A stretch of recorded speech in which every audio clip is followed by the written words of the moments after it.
कर्मचारी एकता जिंदाबाद, बिजली कर्मा जिंदाबाद, जॉइंट फ्रंट जिंदाबाद, भ्रष्टाचार सरकार होश में हो, आवाज दो,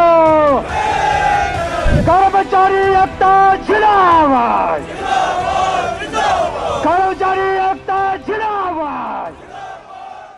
Himachal Pradesh state electricity board के कर्मचारियों, अभियंताओं और पेंशनरों ने संयुक्त मोर्चा को और मजबूत करते हुए अब ज्वाइंट एक्शन कमेटी का गठन किया है। इस नए संगठन के तहत बिजली बोर्ड के कर्मचारी राज्य सरकार के खिलाफ निर्णायक लड़ाई के लिए तैयार हो गए हैं।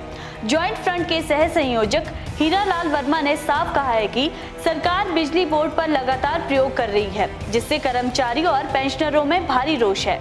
हीरालाल वर्मा ने आरोप लगाया है कि सरकार बिना चर्चा के बंद कमरों में नीतियां बना रही है, जिससे बोर्ड के संचालन पर नकारात्मक प्रभाव पड़ रहा है।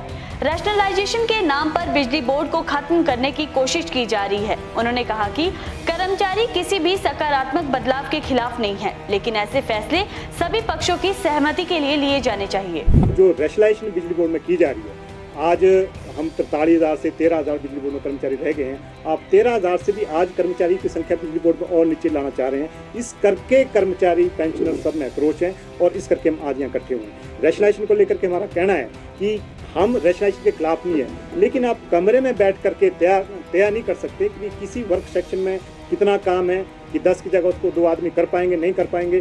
जो मैनेजमेंट आज यहाँ कर रही है, इस करके हम उसके विरोध में हैं। और जो 700 पद इन्होंने चिन्हित किए हैं, जिसको बीओडी ने जिसमें अप्रूवल दे दी है और माननीय मुख्यमंत्री ने भी जिस पे दस्तखत कर दिए हैं, हम उसका विरोध कर रहे हैं। हम बिजली बोर्ड की मैनेजमेंट का विरोध कर रहे हैं और माननीय मुख्यमंत्री के जिस फैसले का विरोध कर रहे हैं। बिजली बोर्ड के 700 पदों को खत्म करने और नई भर्तियों पर रोक लगाने के फैसले ने कर्मचारियों के मनोबल को तोड़ दिया है। सरकार आउटसोर्सिंग को बढ़ावा देना चाहती है, जिससे स्थायी कर्मचारियों की संख्या कम हो रही है।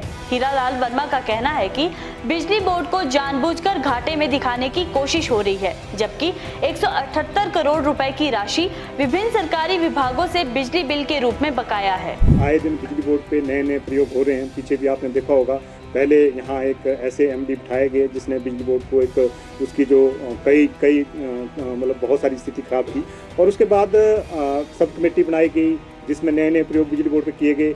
अब एक नए प्रयोग और बिजली बोर्ड में हो रहे हैं। उसके तहत क्या किया जा रहा है, रैशनलाइजेशन के नाम पे बिजली बोर्ड की पोस्ट कम की जा रही है। आज इसकी वित्तीय स्थिति की हालत खराब बिगड़ी है और हम जो सर्विसेज बिजली बोर्ड जो दे रहा है उसमें भी कहीं ना कहीं गिरावट आई है। और हम कह सकते हैं जो हमारा कर्मचारी जो काम कर रहा है उसका मनोबल भी गिरा है और कहीं ना कहीं उसके दिमाग में आज की डेट में बहुत ज़्यादा संशय है, मेरा कल क्या होगा। जो रैशनलाइजेशन के नाम पे पोस्ट खत्म की जा रही है, मुझे कहाँ भेजा जाएगा, मेरे जो रिटायरमेंट बेनिफिट है उनका क्या हो जाएगा। अगर सरकार ने जल्द कोई ठोस कदम नहीं उठाया तो बिजली बोर्ड के कर्मचारी और उनके परिवार राज्यव्यापी आंदोलन छेड़ने से पीछे नहीं हटेंगे। पेंशनर्स भले ही सड़क पर ना उतर पाए, लेकिन उनके परिवार विरोध प्रदर्शन में शामिल होंगे। हीरालाल वर्मा ने कहा कि राज्य सरकार का अन्याय अब सहन नहीं किया जाएगा और बड़ा आंदोलन करना ही एकमात्र रास्ता बचा है। और हम लोगों ने फैसला लिया है कि हर इस ढांचे से जो हमारा बिजली कर्मचारी है, बिजली पेंशनर्स है, बिजली आउटसोर्स का कर्मचारी है, सबके परिवार से ढांचे से जुड़े हुए हैं। और 50,000 परिवार का ढांचा है जो बिजली बोर्ड जो 50,000 का परिवार ढांचे से जुड़ा हुआ है। आज हमने फैसला लिया है इस ढांचे को जिस दिशा में प्रदेश सरकार या बिजली बोर्ड की मैनेजमेंट ले जा रही है उसको कतई सहन किया जाएगा। उसके खिलाफ कोई भी आंदोलन करना पड़े उसके लिए पेंशनर, कर्मचारी और अभियंता उसके लिए तैयार है।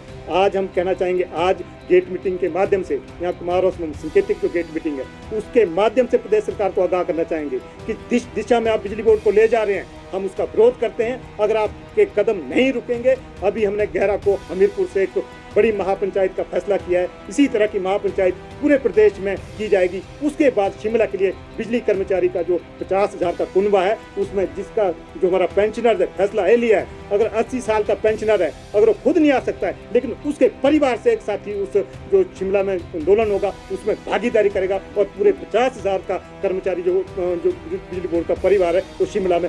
बाकी हिमाचल की खबरों के लिए जुड़े रहिए इनॉक्स न्यूज हिमाचल के साथ। चैनल को सब्सक्राइब करना ना भूले। मैं हूँ आपके साथ अनुभूति। नमस्कार।